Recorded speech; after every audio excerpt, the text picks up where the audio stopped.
அனைவருக்கும் வணக்கம். நான் உங்களோட மேகலா சந்துரு.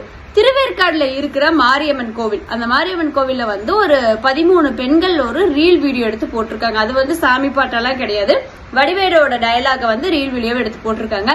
இந்த வீடியோ எடுத்தது யாரு அப்படின்னா, அந்த கோவில்ல பத்திரமா பாதுகாக்க வேண்டிய ஊழியர்கள், அறநிலைத்துறை ஊழியர்களும் மற்றும் அந்த கோவிலோட தர்மகஸ்தாவும் வீடியோ எடுத்து போட்டிருக்காங்க.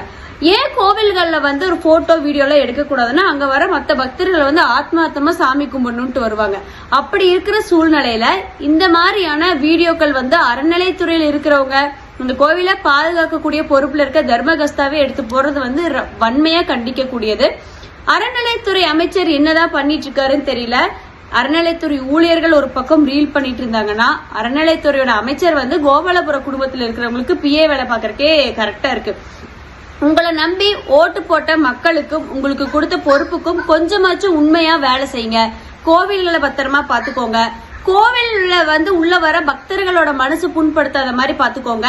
ஏன்னா இதுக்கு முன்னாடியும் ஒரு கோவில்ல இதே மாதிரி ரீல் எடுத்து போட்டாங்க. அதுக்கு நிறைய கண்டனங்கள் தெரிவிச்சதுக்கு அப்புறமா அதை ரிமூவ் பண்ணிட்டு அவங்க மன்னிப்பு கேட்டாங்க. இப்பவும் இதே மாதிரி ஏன் உங்களுக்கெல்லாம் ஹிந்து கோவில்களையும் ஹிந்து மக்களோட மனசு மட்டும்தான் பாதிக்கிற மாதிரியான செயல்கள் பண்ணுவாங்களா? இதை வன்மையா கண்டிக்கக்கூடிய செயல். திராவிட மாடலே ஒரு வேஸ்டான மாடல். அதுல இந்த அறநிலைத்துறை எதுக்கு இருக்குன்னு தெரியல. உங்களால கோவில்களை பத்திரமா பாதுகாத்துக்க முடியலன்னா தயவு செஞ்சு அதை பொதுமக்கள் கிட்டையும் அந்த ஊர் மக்கள் கிட்டையும் கொடுத்துருங்க. அங்க இருக்கிற ஹிந்து மக்களே அங்க இருக்கிற கோவில்களை நல்லா பாத்துப்பாங்க. நன்றி, வணக்கம்.